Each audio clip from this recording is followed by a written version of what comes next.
idan ka ci da ɗanka dukiyar haram, matarka ka ci da ita dukiyar haram, Allah zai kwashe wa gidanka da zuriyarka albarka gaba ɗaya.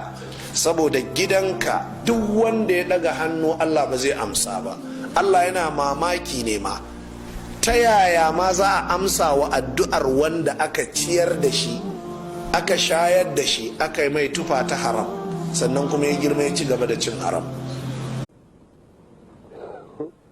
Wasu suna jin tsoron kada su mutu ba 'ya'yansu da sauransu, ya za su yi rayuwa, shi yasa da ake ta wannan haɗamai.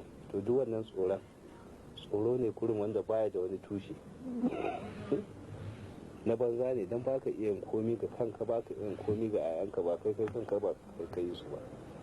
Tsoro na gaskiya shine mutane su ji tsoron Allah. Likey.